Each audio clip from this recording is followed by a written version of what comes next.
And not even doing it in a subtle way. Like, he jumped on top of a car. He wasn't. That's not how you run away from bullets. No, it's not like the smartest strategy. Definitely like just the instinctual one. Yeah.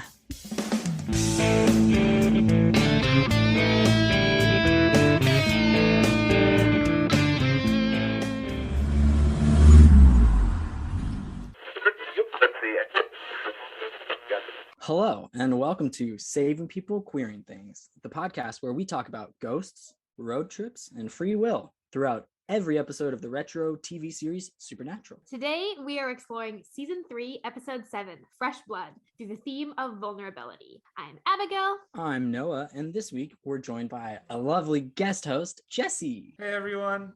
Woohoo! Jesse, do you want to tell us a little bit about your experience with Supernatural? Yeah. I have a funny one where I, as an 11-year-old child, was introduced to it by my parents. And I got really into it. They got out of it, but I kept right on it. Because you were 11. Because I was 11, and it was defining my entire personality. Oh, that's a move. Ooh, did you pick a specific person or just kind of the show in general? I'm the younger brother, so there's two brothers. So Sam, he's the kind, he's tall, he's dark, he's handsome. So I definitely wanted to be Sam, the kind one. So every episode I was pretty invested in what Sam was up to. I'm excited to hear what you think about Sam in this episode. I don't think anybody wants to be Dean. They end up being Dean. They're inevitably Dean. They have older sibling syndrome. And they're stuck. Yeah. They're the trial child. Everything went wrong, and that's how they ended up. John Winchester. Yeah. Whose fault is it? Yeah.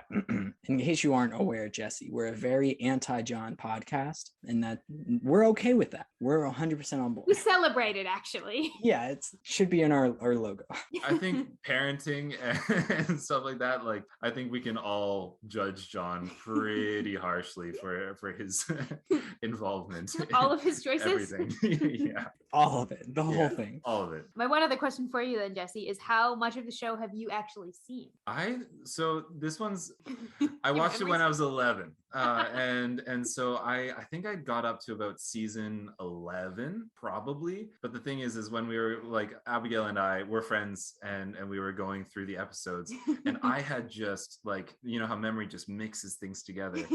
Storylines, plot lines, they were all confused. And I don't want to say anything that goes too far, but it was confusing for sure. That, like, I don't really know where I ended up, but probably around season 11. When we were talking about it, I remember I started saying really brief, vague descriptions of plot lines, and you recognized ones up to season 11. You did not recognize anything past that. Yeah. So we're around there. Yeah. Okay. I dig it. I'm really excited to like get back into it, because it's such a things get crazy, and because my memory is so, like, long ago, I watched this episode in this blank field of, like, trying to, like, figure out everything that was connected, and it made me actually really invested in this episode, because it reminds me of, like, some of the major storylines that are going on that we'll get into later. Nice. It's a really cool episode. A lot happens. Too much happens, I think, in my opinion. But yeah, noted Gordon fan Noah will be very disappointed this episode. So very disappointed. Watching this episode, I just kept thinking, oh, Noah's gonna hate it. Noah's gonna have hated that moment. Oh, Noah's gonna have hated that moment. Noah's really gonna. Oh my God, it was so good, but not for a second was Sterling K. Brown's acting off. Not for a moment. He was on his game. He did so good. He is very, very good, even when the script does not serve him. Mm-hmm. Face acting. His eyes, like, oh. Yeah, I've got notes about his eyes. Notes plural. Heck yeah. Okay, sweet. Okay, well, before we do that, we need to do our recaps. So, Noah, do you want to start us out with catching us up on what's been going on the road so far this season? The road so far, absolutely. Okay, whenever you're ready, Noah, I will count you in. Okie dokie, go for it. Okay, 3, 2, 1, Go. Okie dokie. Sam and Dean start trying to hunt down all the demons that they let out, but not even them. Keep getting blamed for it. They run into Ruby, who's a super cool badass demon who wants to help them. She and Bobby work together on bringing the cult back so they can actually make progress. Sam and Dean hunt a bunch of other monsters on their way, trying to put off the fact that Dean's gonna die, and Sam is still trying to help him figure it out. They kind of come to terms with each other's positions on that, but not enough to where Dean regrets it. Nice. Up to speed. We're up to speed. My brain just like shut off that entire time that you're describing that. Like so many things. Yeah, 30 seconds is not long enough for a recap, and the longer the season goes, the harder it gets. Recapping at the end of season 2 when you have to recap like 21 episodes in 30 seconds is impossible. Good thing there's filler. Yeah, you really just have to hone in on what's important. Yeah. So that brings us to this episode and its 30-second recap, which will be done by Jesse today. I do not anticipate getting the entire episode recap, but okay. I'm going to try my best. Oh, it's okay. You're following up notable contributions from the likes of Jacob, who once read the script to Die Hard. Once he read the first 30 seconds of the script to Die Hard. Once he read the first 30 seconds of the episode recap. Once he just listed people Dean was horny for in the episode. So you can do pretty much whatever in this 30-second recap, is what I'm saying. Probably just going to try to recap it because anything else requires too much creativity. I'm just saying. No pressure. No pressure. Okay, yeah. All right. Are you ready? Yes. Okay, 3, 2, 1, go. Sam and Dean roll up into a town where they're going to hunt some vampires. They're going after the vampires, and then Gordon shows up because he wants to kill Sam. And so then Gordon's trying to kill Sam, but then Gordon turns into a vampire because he meets the other guy. And then Gordon, as a vampire, captures Sam, and then he tries to kill Sam, but then Sam ends up killing him, and then he cuts off his head. And Sam and Dean get to have lovely conversations about their emotions and about communicating about death and fear and all that stuff. And Bella shows up again and does the exact same thing she did last episode. Wow. Damn. Nicely done. You did really well. Damn. There we go. I did it. That was a good 30. I'm impressed. I'm very impressed with that 30-second recap. Very nicely done. Very nicely. Thank you guys.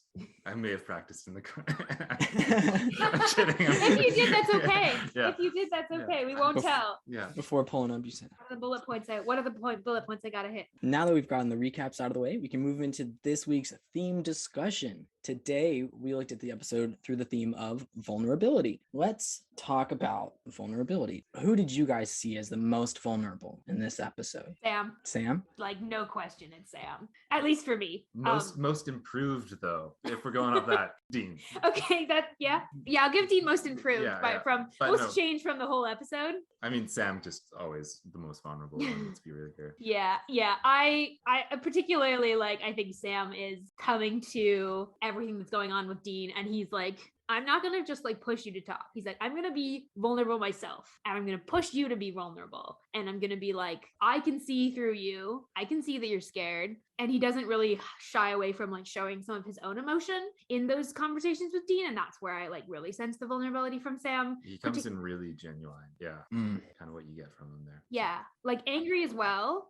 Because we've seen that in basically every episode from him so far this season, where he's angry at Dean that Dean won't talk about anything, which is fair. But he's a little softer in this episode in his approach. This episode, you can really tell that his anger comes from his fear of losing Dean. Yeah. And it hurts. Yeah. I mean, just thinking about that sadness. I mean, there's vulnerability of just expression that we see. And I think that final scene at the car with fixing the car, words didn't need to be exchanged to just feel the level of emotion that was being transmitted between the two of them. Mm-hmm. And I think that was the most communicative moment of the entire episode. Honestly, it's literally about fixing a car, but I mean, it says so much. It really does. Credit to Jared and Jensen for how they portray that whole scene. It's beautiful. Yeah, I think one of the things I really liked about that scene was Sam's been pushing Dean to be vulnerable all episode, and Dean's been no. And then at this point, Dean extends that vulnerability where he goes, and he does it in a very Dean-esque sort of way, not initially with words, not even really with words at all, but with he's I'm gonna start talking to you about the car, and I'm gonna show you stuff, and that's gonna help and then I'm going to admit that it's time for you to learn this, the unspoken piece being you need to learn this because I'm not gonna be around. And you can tell the moment, I think kudos to Jared's acting, you can tell the moment where Sam realizes why Dean's showing him And that Dean's expressing vulnerability because Dean's playing all of his cards. He's going, this is how I really feel. Yes, he's admitting, yep, you're right, Sam. I am scared. I don't know what's going to happen. I do feel like I'm like walking towards the edge of a cliff, but I'm going to like extend this moment of, I'm going to show my little brother the ropes. I'm going to ask for his help with the car. Yeah. Just love. Damn. It's wholesome. It's cute. It's something Bobby would have done. Yeah. It's a good scene. It's a very good. I forgot about that scene till we got to it, and it's good. Yeah. Person who used the least amount of vulnerability goes to Gordon. Not okay. In his words, he's not vulnerable, but in his expression, I want to hear both I want to hear both of your arguments for Gordon. Every other time we've seen him, he's stoic. He knows exactly what's going on. He knows how he's going to get out of it. He's got a plan. He's kind of cold. Yeah, very cold and aloof because he's above it all. He doesn't have to worry about stuff. I mean, he even says to Dean, his first episode, he talks to Dean about like the only emotion like that you should really be feeding is like your anger. Yeah, because it'll help you hunt better. He's a machine. And then in this episode, he gets compromised. He becomes a vampire. The one thing that he's been hunting this whole time, not the one thing, but the main thing. And his whole expression changes. He's scared the entire time. When he's figuring out what's happening to him and the lights are everything, he's terrified. And then later in his conversation with his partner, his whole eyes are just different. He doesn't know what's going on. His whole expression, he feels vulnerable for the first time. He doesn't tell anybody that. He doesn't communicate that, which is the whole point of vulnerability. But in his expression and him as a person, he is vulnerable for maybe the first time in his adult life, in his hunter life. He's afraid. It's hard to watch because I really love Gordon, but May he rest in peace. He rests in two pieces. Oof. Yeah. They did not hold back with that. Yeah. No, they do not. We'll talk about that later. I have a couple of comments that I want to make on that, but they're not really relevant yet. Yeah. I really appreciate that because he is put in a vulnerable position. He's forced to be. Yeah, he's forced to be vulnerable. And I think that's like where like your approach, we're talking about vulnerability as a whole, but I interpret it immediately as vulnerability as an action, as a strength, as a choice. And so he like is forced to have so much emotion that is shown on the surface level, like his confronting himself as like a monster and stuff like that. Like he's forced to interact with all these things, but he never actually like opts into fully thinking it through. Instead, like he's just acting on instinct, acting on desperation, which I think isn't how like vulnerability, the action works out. But no, he's in a very vulnerable position. He's exposed, I think, in this, and so therefore like he is vulnerable. Yeah. So I agree. He doesn't choose it for sure. He at any point could have had a more vulnerable moment with any of the people he interacts with, but he doesn't. He still tries to. Not even his friend. Yeah. Yes. And that's a moment where his friend is trying to, I think, give opportunity for that. Because Gordon says to him, like his friend says, you know what I'm going to have to do. And Gordon goes, yep, I know. Like I want to do this one thing first. And you can see his friend is kind of like going, I can't let you do that. Like that's not, I can't let you go off even if we think Sam Winchester is evil. Like we can't. It's not what regular Gordon would have wanted or like would have believed. And it's just too risky. Like this other hunter is like, it's too risky, but I also don't want to, he's vulnerable. This is his friend. And Gordon's vulnerable. He's going like, I want to make this as painless as possible. I'm going to literally try and stab you from behind because I don't want you to know that I'm coming. Backstabbing with love. Yeah, because I'm like, he knew. He's like, you knew I was coming after you anyway. Yeah. And like, he's trying to even some ways protect Gordon's vulnerability by not making it worse for him when he's already like not kicking him when he's down. He's like, yes, I'm going to kill you, but I'm not going to like be extremely violent or extremely like vicious about it. I'm just going to be only in a lot of ways. It's like a mercy kill is what his friend's trying to go for. Yeah, honestly, because I'm pretty sure Gordon's compared it to that in the past when he kills vampires, putting them out of their misery or a mercy killing. I'm pretty sure he's leaned down that road. Especially that's the way he's kind of communicated about like recently turned vampires who are still. They haven't done any actions, haven't been agents. Yeah. For or even that just they're ones that like still have this horror at the fact like maybe they have killed, but they've had horror at it because they've been like, this is terrible. Like the first episode we saw with Gordon where there were vampires that were like, we don't kill humans. It's interesting seeing him in this episode because there's like none of that is there with any of the vampires he interacts with. Even the girls that are like very clearly victims,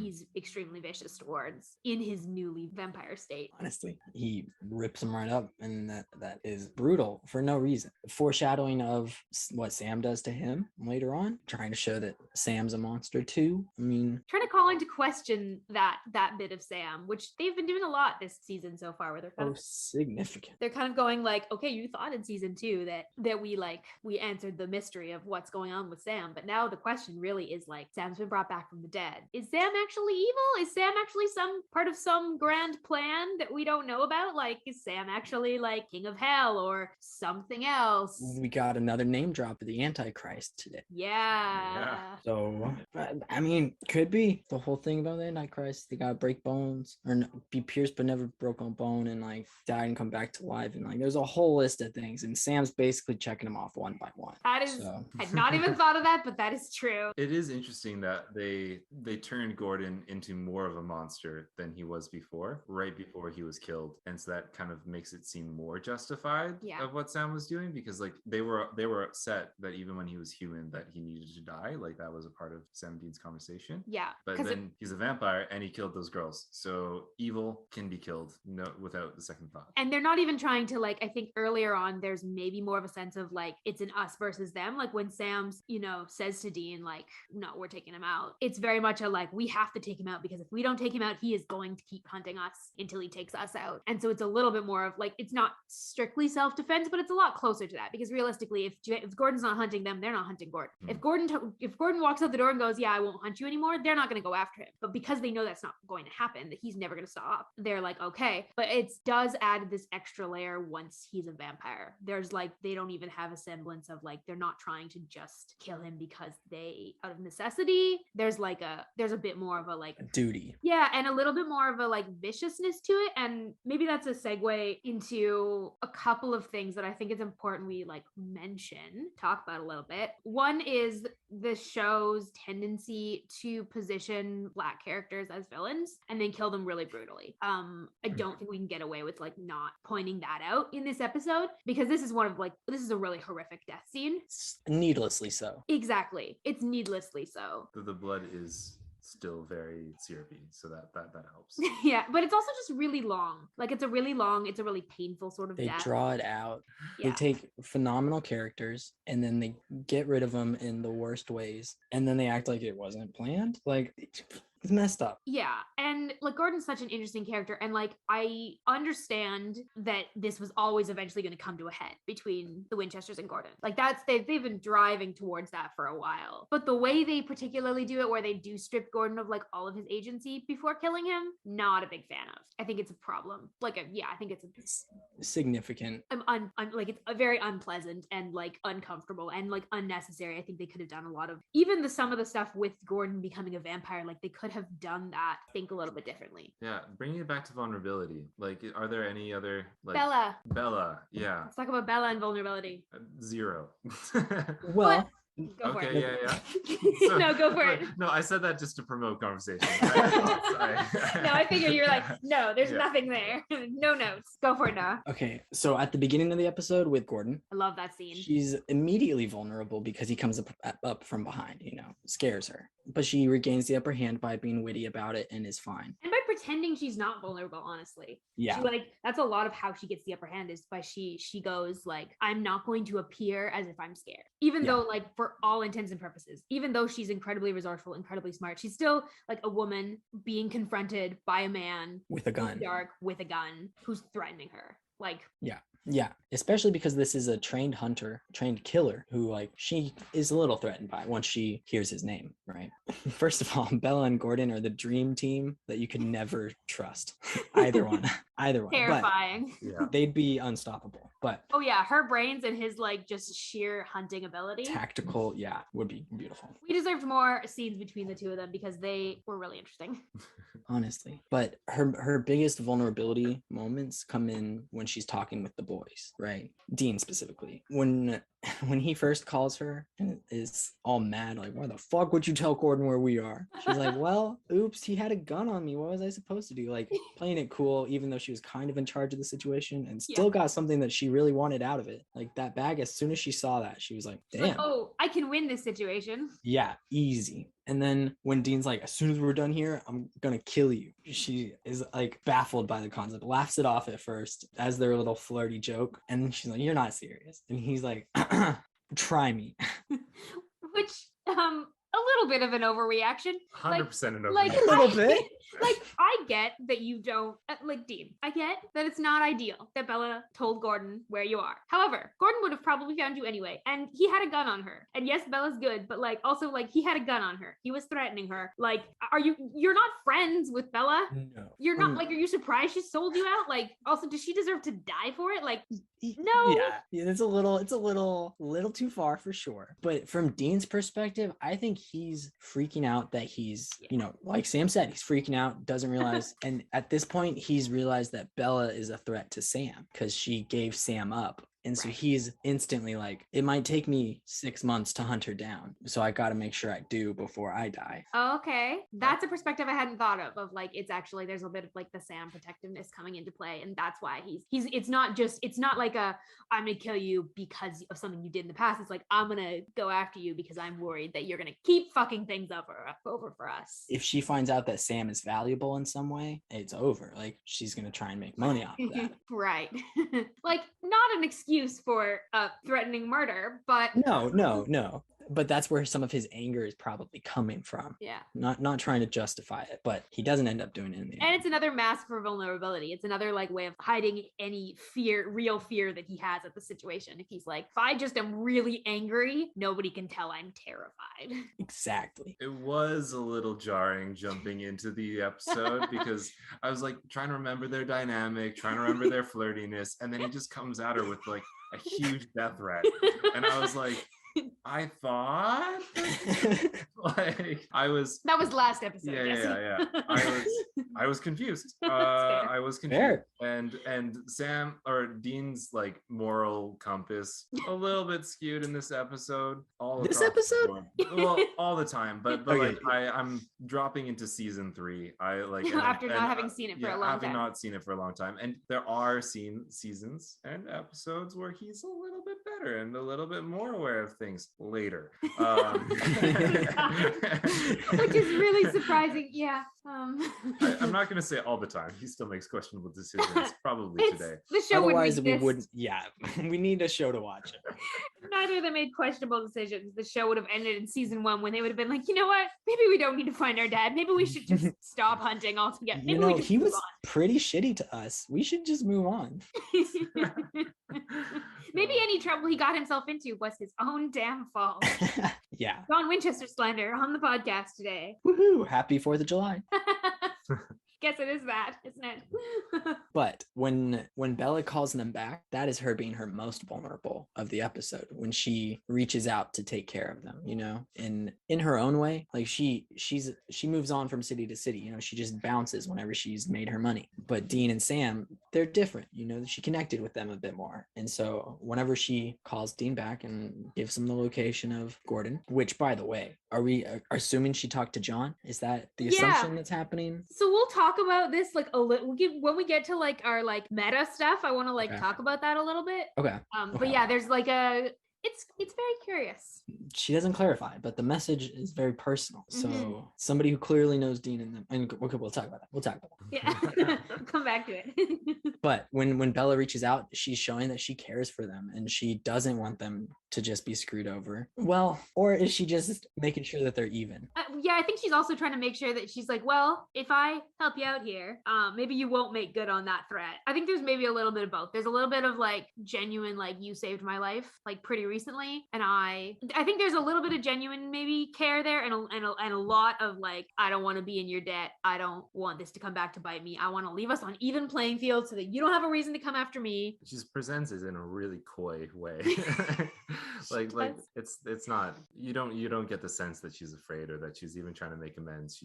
But that's how nonchalant she is. Yeah. Respect. Yeah. Honestly, Bella's like, even in that scene, that first scene with Gordon, I'm just like, wow, Bella, like her ability to play that to where she ended up coming out on top. We love it. It's masterful. I love Bella. She's basically got that superpower where she just looks at any situation, finds the exact right path to walk right out with the most profit. Yeah, she hasn't walked out of any situations that we've seen yet so far, she hasn't walked out of any situations like on the losing end, really. Nope. Moments here and there, sure, but that's life. She wins the day. There's only a few more people that we can talk about vulnerability with, and one of those big ones is like the victims. Yes, which There's yeah, so many victims that get zero empathy, and they're in such vulnerable positions in this episode. Yeah. And there's also the vampire lord, but like that guy, fuck him. He tried to be vulnerable at the end, but it like didn't come off. no, partly because like you're like, okay, so like vulnerability and grief and loss is not an excuse for like murdering a bunch of people. Like, guess what? You don't get it. You can be like, I regret this, but also like that doesn't, erase the like murder. Well, and let's be real here. I mean, he's a white dude talking about his race and Yeah. talking about his daughters who are all attractive women Blondes. that he's strung up in his basement. I think that there's like any argument that he's making for being an empathetic figure, void, like just garbage. And in contrast with like Gordon. Yeah. Like, because he is distinctly contrasting himself with Gordon. He's going, oh, like, I at least am someone who's done terrible things and I feel sorry for it. And like, but the sorry is that this very, it doesn't. It's not genuine. It's not genuine. Well, It's because part of he the doesn't- script. Yeah. Exactly. And it is entirely self-serving. Well, and the fact that he fights, like, he's like, oh, I've been oppressed by like hunters and you killed my family or my daughters. And then he goes on and calls the other girls his daughters. Like, it would have been more empathetic if he actually had like a genetic daughter and not some girl that he'd kidnapped. Like, Well, yeah, because you're like, you don't, guess what? Like yeah. He's trying to make himself the victim instead of all of these actual victims that he's plucked, that he's like manipulated and drugged and like turned into vampires. Like, how is he gonna be the victim here? Yeah, nope. Not even. Not in at the all. Not at slightest. all. Well, and that's like vulnerability, like, yeah, being used as like a weapon. True. Mm. Like, yeah. I think he's a good example of that. Yeah, damn. Because vulnerability can be, and it's not real vulnerability, but it's very easy to like, I think, especially if you feel like entitled or you feel like you want to one up someone else or you want to get what you want, like if you know how to use vulnerability to like make other people feel sorry for you and make other people feel bad or make other people feel like you're the victim when you're not, like vulnerability is a powerful weapon because people around you feel guilty and feel sad and feel sorry for you. And it is good that Sam and Dean don't fall for it. Yeah. Even if we're extricating ourselves from like the watcher of this and with our current context, like there is potentially an argument within this universe for vampires being an oppressed people and they're trying to be better, because we've seen examples of that previously, and like there is, they let vampires go because they were not actually killing humans, and they were like, we can't just kill them just because of who they are. We can't kill them unless they've actually done something. Yeah. So there could be that argument, and I mean the guy does actually seem genuine in his pleas for help. Like it is the script of the show, but like what he's saying does seem to be in line with what his character wants, and like, but then looking on the outside, we can't help but see a manipulator and someone that's disingenuous because his actions don't line up with his behavior. And so it's a hard watch. You just don't really know what's going on. You're like, is there a race commentary going on here? Like, yeah, not intentionally. No. It'd be completely different if we were standing there right next to Sam and Dean and hearing that, rather than watching it all unfold and being like, okay, well, hey. And like the context of when this episode was like written and released, like back in 2008, it's, like, yeah, just contextually, that also makes an impact on like how we see it now in 2022. We can see some of those pieces that maybe weren't intentionally there, but were definitely there. Some of the race related stuff and the presentation of these characters that falls into some of these like really toxic stereotypes. It's a lot easier to see now, I think, because we're having more of those conversations, regardless of like the fact that they probably weren't intentionally put there. But Supernatural, again, being a really interesting microcosm of like, it's its own universe, but also dynamics play out as they often do in the real world. A connection that I made of how this could have maybe done better. Yes, propose a better Supernatural, please. I have you guys watched District 9? No. Love that movie. It is one of the most most jarring films ever, but it's about Johannesburg, South Africa. It's about the district where it's a parallel to how Black people were treated in South Africa, but it's using aliens from space. And then this guy gets infected and he starts turning into an alien, and then he was a part of like the system that was oppressing the aliens, but then he ends up as an alien, and the show just resolves with a lot of questions. A lot of questions. A lot of questions and no answers. And that movie, not perfect, but it does ask a lot of questions, and it's very tapped in and engaged with race. And I think that what that show or that movie gives is like the opportunity for someone to change and have to see it from being forced to see things from another point of view. And that in itself is an opportunity that doesn't really show up very often in our reality. And so Supernatural, the reason why I can see this parallel is he's forced to change, and therefore he has an opportunity to see a new point of view, if that was the argument that was going. But it was a weak argument because the race that he was changed into was all white people already and also like vampires and not really sympathetic characters, and then he was like made more monstrous by becoming that. And so it's not really an advocation for it. Like, no. It just shows that your agency goes away when you become a vampire, which I think that's the really the real miss. The really big miss in this episode is like they had such an opportunity to kind of go, okay, this character who like we know he lost his sister to vampires, like we know that like his whole reason for being hunter is because of like what happened to his sister, and like there's and he's already encountered Sam and Dean in a situation where they like let vampires go because of them not being I think the show had such an opportunity to show us him struggling with that more. Instead of like you said, like him turning into a vampire basically just made him more of a monster than we were already kind of primed to think he was, because the show was already presenting him as like not just a bad guy, but like and not just an antagonist, but like a fanatic. Fanatic, a monster, like delusional, merciless, ruthless and violent. And then as soon as he becomes a vampire, he just becomes more of those things, rather than like having like, I think the only scene we get any sort of like tension with that is the scene with, it's not Dixon, what's the other hunter name? The only other scene where you get a little bit of that is that scene where there's almost a moment where he's getting to like confront what this has done to him internally, and like what their options are, even if they were still going to come to the conclusion of like, you can't survive this. There was a little bit more of the like, well, you're still you.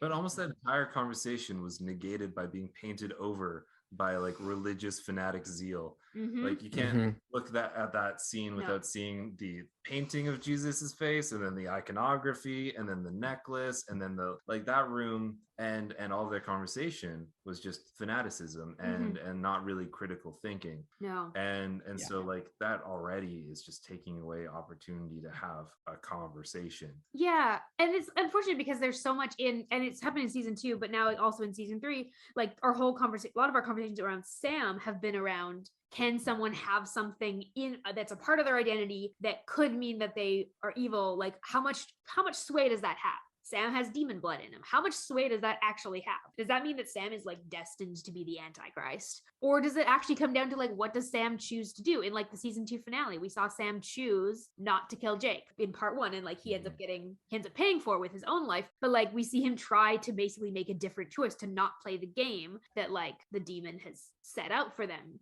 And it's like unfortunate because like Gordon also has that opportunity.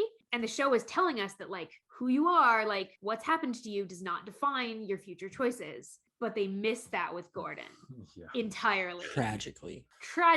They could have ended his story so much better. He deserved a much more fulfilling ending, at least for being true to himself, Yeah. What was confusing for me was I remembered Gordon. Like after it's been over a decade since I watched this episode, and I remembered him. He's memorable. But I only remembered him with fangs. Oh, damn. And like that's what stuck. Right. Because that's how they ultimately paint him. Ultimately, that's what they boil him down to. Yeah. And that's really unfortunate because he's actually like all of those questions of like the religious fanaticism, like all of those pieces are actually really interesting. And I wish we'd gotten more time to actually like suss them out and let them like wrestle with the implications of that. Like why is he so convinced? What a potential redeemed character he would have made.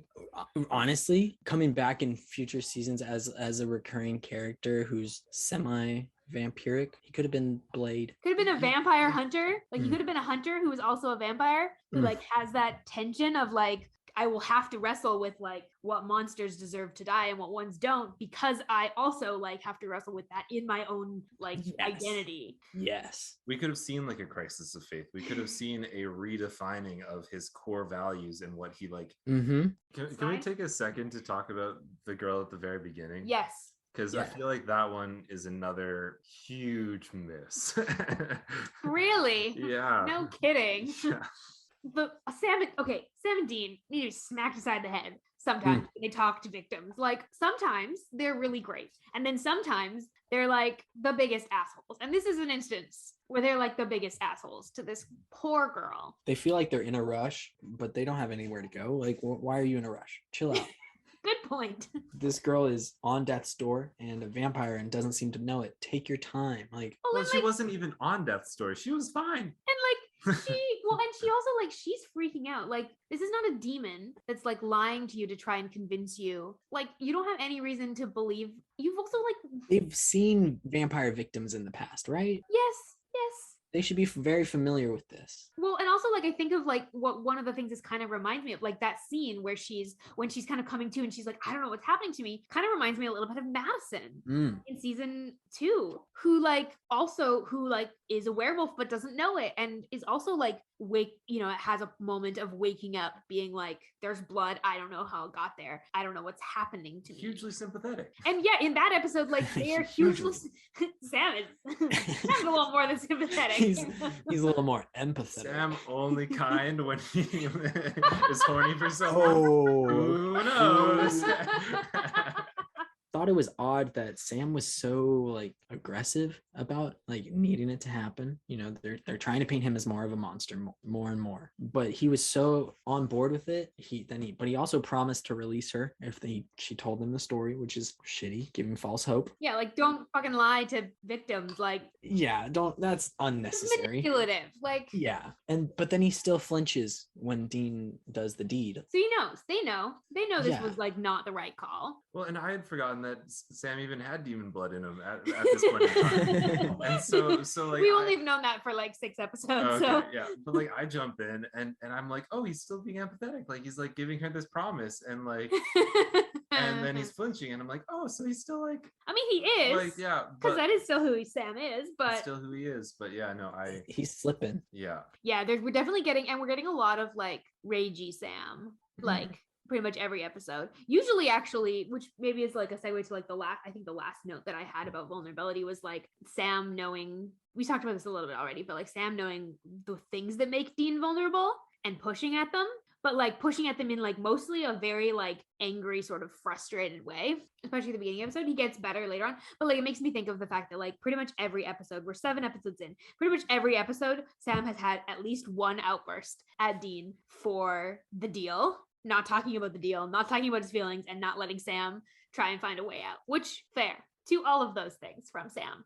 But it's like, we're getting At least a lot of once that. per episode. But yeah, I had forgotten how much, like how regularly it comes out. Like, I know they have a couple of blowout fights about it during season 3, but I'd forgotten that it was like, no, it's like every single episode they have the same argument. This one, they make progress, but Yeah. still the same argument. Yeah, but they make progress, I think, because Sam chooses to be vulnerable. Every other time, Sam has mostly just been like, I'm going to yell at you and be like, I need you to care about the fact that you're dying, Dean. And Dean's like, no, I don't want to talk to You Let's you. be can't honest. make me.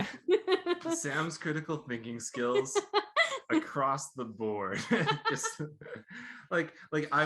he's my favorite character. Yeah. Like, and he always will be. But like, Yeah. his ability to like look at a situation, see how his brother would respond well to it, and then proceed therefore.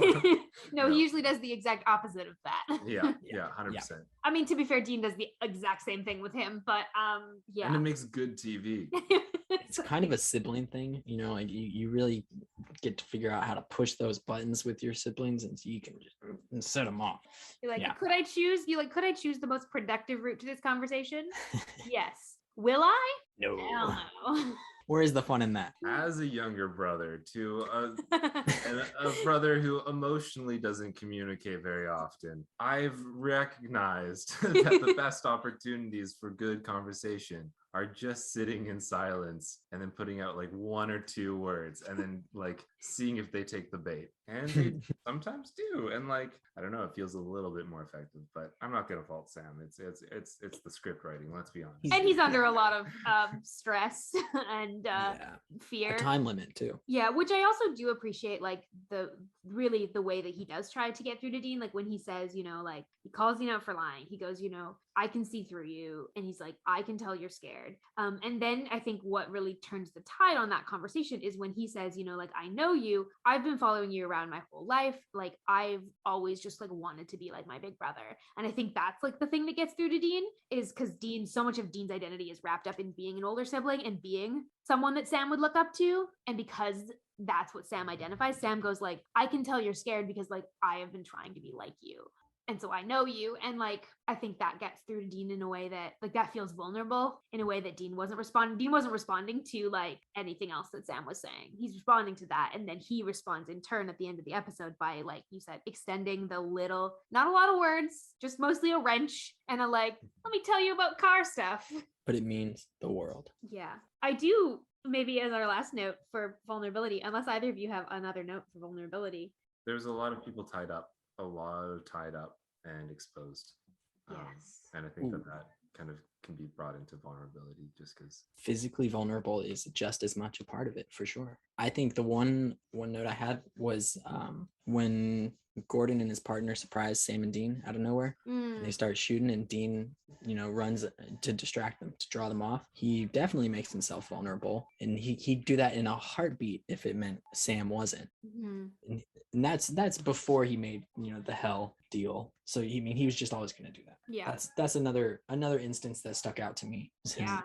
And not even doing it in a subtle way. Like he jumped on top of a car. He wasn't. That's not how you run away from bullets. No, it's not like the smartest strategy. Definitely like just the instinctual one. Yeah. That's an interesting instinct. Hop on highest thing I can.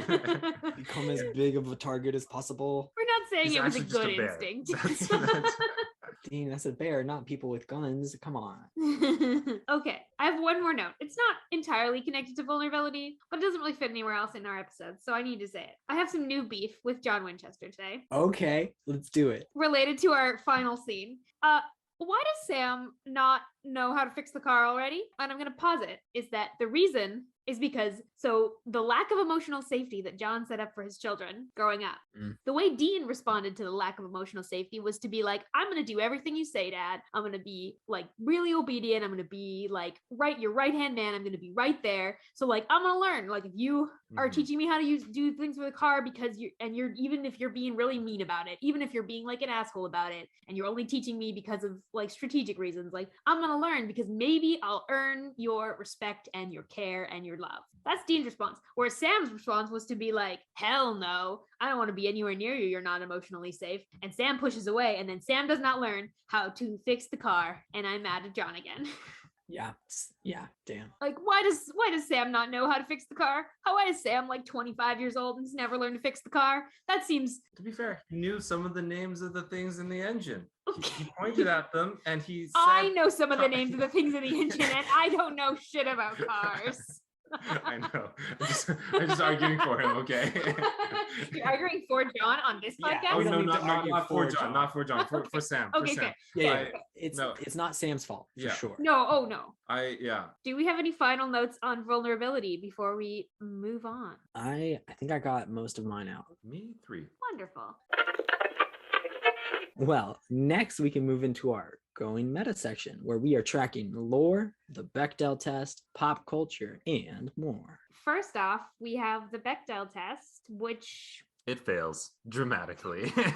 We have a significant named female character, and that's the bar that we've barely been able to hit for most of the season. So we have a couple named female characters, That's and true. one who gets like significant lines. But they don't interact with each other. Yeah. Well, yeah, even like in the scenes with multiple victims, they like don't get any lines. They don't get any agency at No. all. They barely get like framed in the shot properly. Sorry, fails Bechdel test.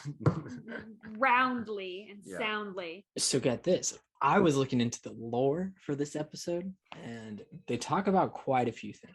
Gordon's bag that Bella takes, that seems like something that will definitely come back up She really wants it. really bad. And he, you know, we see symbols on it, which we've seen similar in like some of the other like occult like objects that they've used, you know, symbols similar to some of the sigils that they've used to, you know, trap things or summon things. They don't explain in this episode like what that specific bag, like, I mean, it's presumably witches. That's the kind of like thing it looks like, but unclear.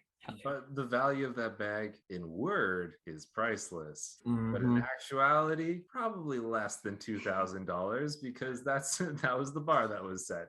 So well, more than that, because she was like, I don't get out of bed for what? For $3,000. Oh yeah, that's true. So more than $3,000. More than $3,000, but you know. He said it was priceless and then proceeded to throw it to her without fighting very much. Yeah. So He wanted Sam more than he wanted that bag. yeah. We get a reference to the Easter Bunny and the Tooth Fairies. Oh, do we? Do they come back? Oh, I'm not going to answer that question Oh, damn. because I'm not Which going to answer is that question a because it's more yes. funny if I don't answer it. I was trying to remember if again I'm dropping in, and so I was surprised with the vial of dead man's blood being the thing that hurt vampires the most. And then I was like, right, are they not allowed to drink dead people's blood? Is that It's like bad for them? They've never explained exactly why dead man's blood worked, but in the very first episode where we met vampires, yeah, it's like a slow acting poison. It like incapacitates them. Another thing, like kind of lore lost canon, is Bella, you know, says I consulted with someone in the beyond. Oh yeah. And that's how I know where Gordon is. Like, I got my connections. And the spirit or whoever she talked to left the message, leave town, run like hell, and don't go after Gordon. And so my question to both of you is, who is she talking to? And how do they know where Gordon is also? in my head I just assumed it was John. I mean, that's the kind of language, like that sounds like something John would say. And Run like hell. that hints that the spirits can just like wander. They're just like there on Earth and they're just like looking at But I what think that's only everybody's like doing. spirits that haven't been laid to rest. Yeah, it's true. They do And actually John go has out. Yeah, been. John has been laid to rest. So, and she's contacting the beyond. So I don't know. And also, like, is she contacting? We actually don't even know where John is, actually, because after the events of the season 2 finale, He's John outside of the gate. right, he was outside of the gate. He like body hugged the demon and then disappeared. So we don't really know if he's in heaven or hell They're just or throwing it out in hell. right, like is Bella calling heaven or hell or somewhere else? Purgatory, where shitty parents go. Yeah, that's where John went after season 2. He went from he got upgraded from hell to purgatory. He would have been in this little special section of hell, but they were like, you know what? Hey, we'll put you in the middle ground. You can watch Gordon, I guess, and warn your kids about him. Weird. That's not a feature That's- that ever comes up later Okay. about No, purgatory. well, yeah, like, and like we don't know that, like, who would want to warn them, and also like, yeah, like how would they know things on Earth? That's like not a very consistent lore piece, like unless she talked to like a demon. But which demon would want to help them? None that they've sent to hell, presumably. Yeah. Like, I don't think Meg, if Meg is, I don't even remember, I think Meg is still in hell. I think Meg is out. But if Meg was in hell, Meg sure as hell not helping them. Yeah. Nope. Ruby's not in hell, but she's the only one who could potentially. It's convenient. That's what it is. I'm like, why did they could have just said she like tracked his phone by like doing something when they It's interacted true. or something like that. Like it would have been Yeah. easier to explain that than having this like What if she did track his phone and she's just telling them that she talked to somebody on the other side because of some, like, she has to maintain her image of being this badass market dealer who knows all the occult stuff. And That's fair. And it makes her seem more valuable to them, like makes her seem more powerful to them, which means that she's like, maybe they're less likely to come after her. and it gives her an opportunity to say say an authentic message, like run like hell and don't go near Gordon. Yeah, because that part would be from her, because she's like, hey, he is dangerous and he does want to kill Sam. Maybe you should get out of there. Maybe don't pick this fight.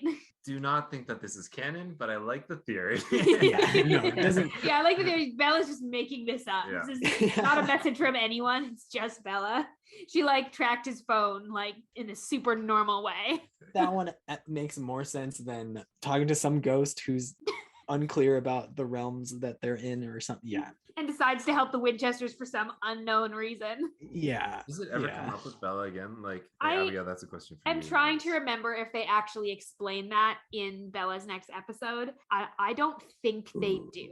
But we will check back in when we get to Bella's next episode, and maybe we'll be proven wrong. Shoot me a text, please. Yeah, or if you're listening and you're like, I know the actual explanation for this, shoot us a tweet or let us know, and we'd be happy to make a correction in our next episode. Absolutely. Pop culture, not a lot. What was the music that was pumping at the Spider Club, or was it? It was called the Spider, right? I do not know.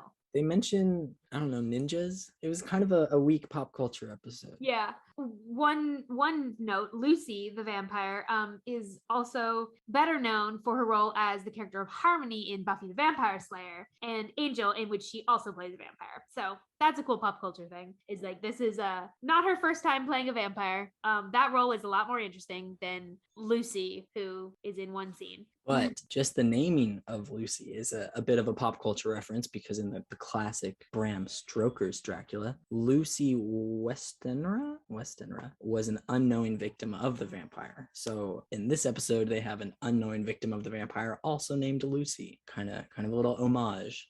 That's beautiful. The one other thing that I noticed, and I didn't specifically make this connection, but one of the wikis made this connection. I thought it was funny. Right after the scene where they kill Gordon, they're standing in front of this like, one of those like workplace signs that's like A workplace it's been safety. 183 days since our last accident. I did notice that. And I was like, this is a hilarious. I was like, good shot. Location people, set designers, well done. That's amusing. And then one of the wikis actually was like, that might be a reference to how long Dean has left in his deal. And I was like, that's cool. Oh. Which would actually make sense for about where we are in the season. Yeah. About halfway. Yeah. Which I thought was kind of cool. That's clever. If That's a really...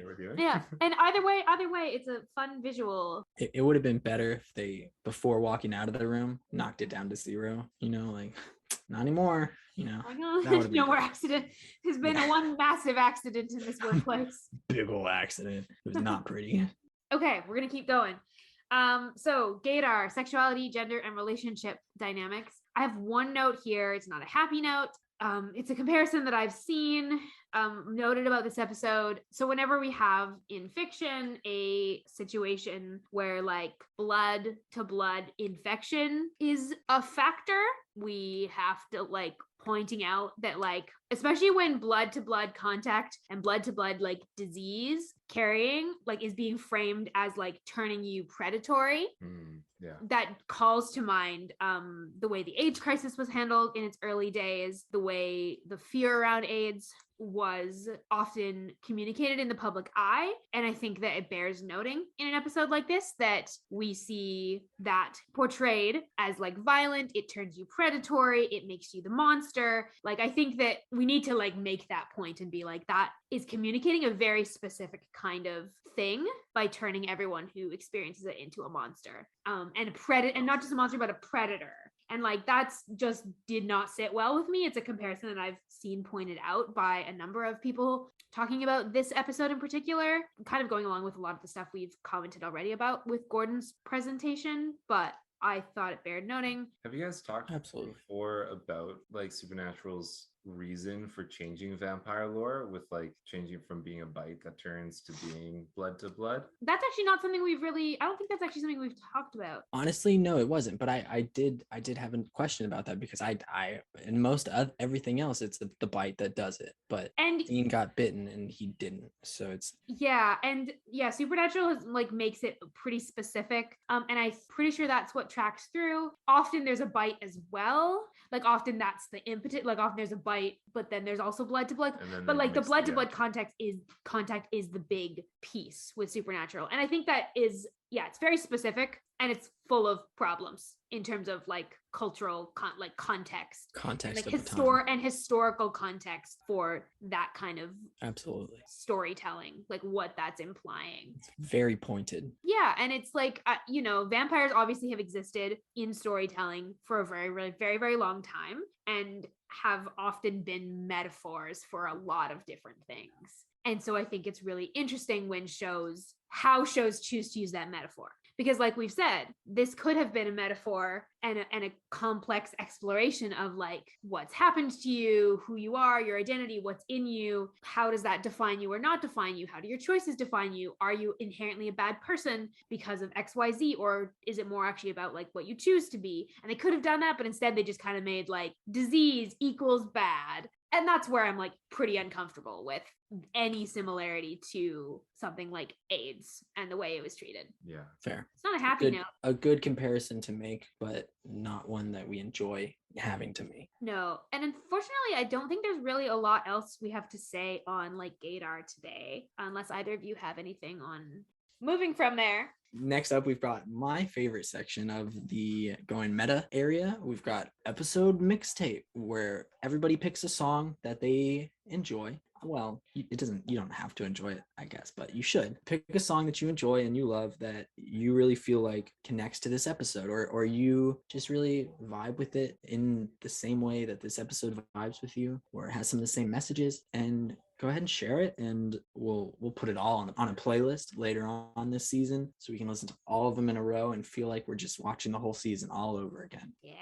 Abigail, did you have a song that you really like? So the song I'm going to go with is White Teeth Teens by Lorde. And yeah, for the vibes, it seemed to fit with sort of the like very dark tone of this episode. And it's got some of the like visual metaphors of like teeth and bruising and things like that.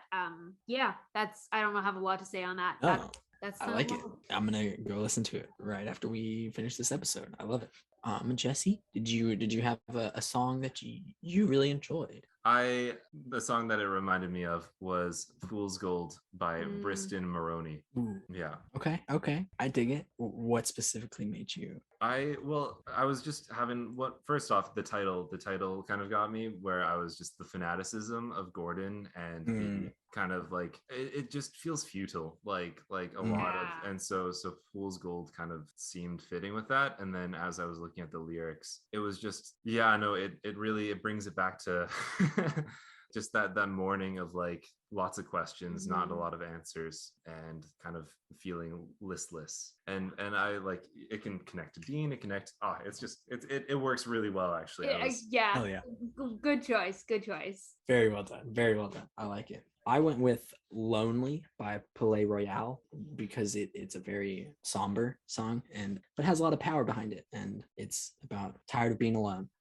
It works with the vibes for the song's episode. It feels sadder, and this was a sad episode in a bunch of ways. Yeah, good choice. So that brings us to our last segment of the week, and that is our blessings. Noah, who would you like to bless this week? Surprise, I'm gonna bless Gordon. Yes. Because he was such a great character who had such potential and was one of the smarter characters we've seen in the show. Logical, we'll say, not smarter, but more logical characters that didn't get that this episode. But I just want to bless him and hope that he has a better ending somewhere. I hope that vampires, when they die, do go to heaven, and just so Gordon can go. And I don't know if you'd go either. I'm not sure, Gordon. Sorry, no, this is his blessing. I should. don't ruin my blessings. He's wholesome. No, We're blessing people for the potential of redemption. the potential. Yeah. Yeah. Blessings to Gordon. Yeah, agreed. I would like to bless Dean this episode for taking the leap into some vulnerability that we haven't seen from him much in this season. We've seen a lot of like bravado, and this episode we see some like intentional opening up to Sam in the way that is natural to him. And vulnerability is like such a personal thing. Like what looks vulnerable for me doesn't necessarily look vulnerable for someone else. And I liked seeing Dean find a way that he could be vulnerable. He could be that, like, risk that vulnerability with someone safe like Sam in a way that felt natural to him, you know, extending the car and the teaching and the like brotherly care. Yeah, I think it was like I found it a nice like reminder of like vulnerability can be more than just sharing something. Honestly, it can be just, you know, opening yourself up to be seen for where you're really at and who you really are. And I like that Dean does that, and I wanted to bless him for that today. Powerful. Jesse. I feel like it's pretty obvious who I'm going to bless. I want to bless Sam. That's why I left Sam for you, because I wanted you to bless Sam. I even saw the cogs turning in your head where you're like, should I talk about? No, I'm going to bless Dean. Yeah. I've been blessing Sam a lot because I am trying to practice blessing Sam a lot because Dean is my favorite character. So I've been blessing Sam a lot. So I'm glad you're blessing him today, because then it gives me an excuse to bless him. Yeah, he's my forever favorite character. He's my happy moose. I